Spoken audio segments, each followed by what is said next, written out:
sebagaimana yang telah difirmankan oleh Allah Subhanahu wa taala dalam surah Fatir ayat 29, sesungguhnya orang-orang yang selalu membaca kitabullah Al-Quran dan melaksanakan salat dan menginfakkan sebagian rezeki yang kami anugerahkan kepadanya dengan diam-diam ataupun dengan terang-terangan, mereka mengharapkan perkataan yang tidak logis. Jemaah yang dimuliakan Allah, di antaranya adalah mereka yang selalu membaca Al-Quran. Kita tidak minta kepada Allah, tetapi atas kasih sayangnya Allah turunkan kepada kita buku kitab petunjuk yang mengatakan kepada kita bahagia mulai dari dunia sampai akhirat. Petunjuk mengatakan kepada kita bagaimana membedakan yang hak dan batil. Petunjuk jalan bagaimana kita menjauhkan diri dari neraka dan memasukkan diri kita ke dalam surga Allah Subhanahu wa taala. Maka Al-Quran ini ketika dibaca alif lam mim, maka tidak dihitung satu huruf, tapi alif dihitung satu, lam dihitung satu, mim dihitung satu, dan per hurufnya membuahkan 10 kebaikan pahala. Bagaimana kalau kita membaca basmalah lengkap berapa huruf? Bagaimana ketika kita membaca surah Al-Fatihah dengan selesai dengan surat-surat yang lain-lain? Jemaah yang dimuliakan Allah Ta'ala, maka ini merupakan mukjizat terbesarnya Allah dan Rasulullah Sallallahu Alaihi Wasallam. Maka ketahuilah bahwa hidup kita akan semakin berkah jika kita terus berteman, bersahabat dengan Al-Quran. Kita senantiasa dimuliakan oleh Allah dengan membaca kitab yang memang juga dimuliakan oleh Allah. Maka Al-Quranul Karim, Quran yang mulia. Jemaah yang dimuliakan Allah Ta'ala, Nabi kita Muhammad Rasulullah SAW dititipkan mukjizat Al-Quran, maka beliau menjadi Sayyidul Anbiya, penghulu para nabi. Kenapa? Allah menitipkan Al-Quran. Al-Quran Allah turunkan di bulan Ramadan, maka bulan tersebut menjadi Sayyidul Syuhur, penghulu dari 12 atau 11 bulan yang lain. Padahal ada bulan-bulan yang lain, tapi di bulan Ramadan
menjadi 100.000 kali lipat dibandingkan dengan di tempat yang lain.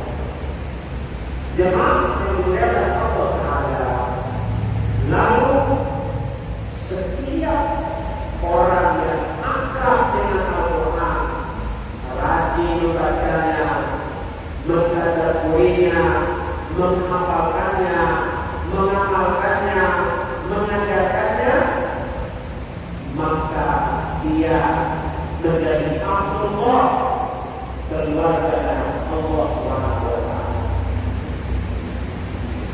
Ada satu hadis Anas bin Malik qala Rasulullah sallallahu alaihi wasallam, inna lillahi ahlan minan nas. Oh ya Rasulullah, wa naqul al-Qur'an wa Abdullah wa khassah.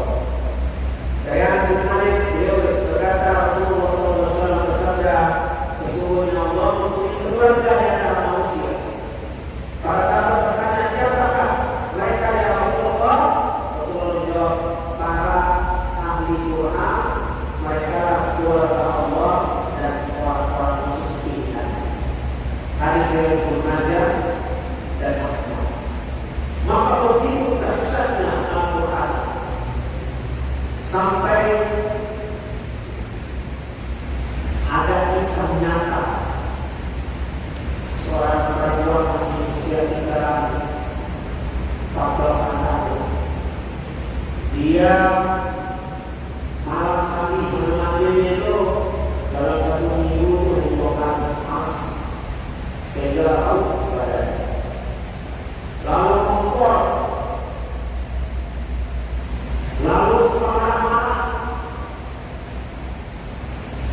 Namun Masya Allah, oleh ustazah pembimbingnya itu diajarkan Al-Quran. Maka dalam 6 bulan perempuan tadi yang malas mandi menjadi rajin mandi, sehingga 1 hari itu dia mandi biasa 2 kali. Lalu dia Masya Allah tidak ngompol lagi. Lalu dia Masya Allah senang merapikan tempat tidur menjadi rapi. Lalu dia memiliki hafalan yang lebih cepat dari kawan-kawan dia. Jadi keajaiban Allah. Ada lagi orang gagal. Jadi kalau ngomong itu tak apa-apa. Tapi ketika dia membaca Al-Quran tidak ada apa-apa. Masya Allah. Lalu kita lihat bagaimana Allah memberikan kelebihan buat tunanetra misalnya. Dia tidak bisa menulis, tidak bisa membaca sebagaimana tinta yang terang matanya ini, tapi banyak yang kita lihat mereka dapat menghafalkan Al-Quran. Sampai ada sering ditayangkan televisi, namanya Najah dari Lombok. Ibu kandungnya sendiri dengan keterbatasan anaknya, dia sampai sekarang dia tidak bisa menulis dan tidak bisa membaca, tapi kekuatan hafalannya Masya Allah. Kita dibaca semua melanjutkan dengan lancar yang lain. Jemaah yang dimuliakan Allah Ta'ala, maka ketika kita membaca Al-Quran di siang pagi hari, di siang hari, di malam hari, itu semuanya memiliki rasa yang berbeda, sehingga hati menjadi tenang. Bagian dari zikrullah adalah dengan membaca Al-Quran. Ala bidzikrillah tatma'innul Zikir pengingat zikirnya kita ini pertama adalah dengan sholat.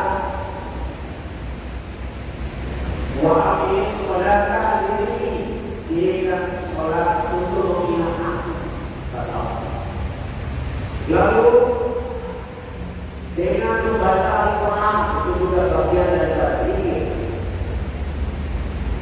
Lalu dengan doa, itu sudah jelas zikir. Lalu dengan alladzina yadhkuruna Allah qiyaman wa qu'udan wa 'ala junubihim wa yatafakkaruna fi khalqis samawati wal ardh. Kita melihat berbagai ciptaan Allah, mulai dari diri kita, lalu pohon, hewan, dan ciptaan Allah yang lainnya, sehingga itu semua mendapatkan Rabbana ma khalaqta hadza batilan subhan. Ya Allah, ya Rabb kami, tidak ada yang sia-sia dari apa yang Kau ciptakan. Lalu kita mengucapkan subhan, maha suci.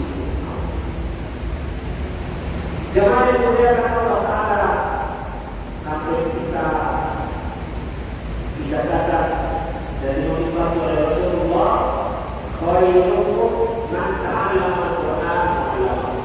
Sebaik-baik kalian adalah yang belajar Al-Quran dan mengajarkan Al-Quran. Maka sebagian dari perintah Allah, ajari anakmu dengan Al-Quran. Di samping alimu auladakum di sekolah, ajari anak-anakmu di sekolah. Tapi mereka juga dianjurkan, diperintah untuk mengajarkan anak-anak dengan Al-Quran.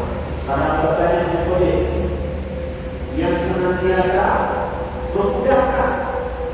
Maka dalam surah Al-Quran Allah 3 kali mengulang-ulang walaqad yassarnal Qur'ana lil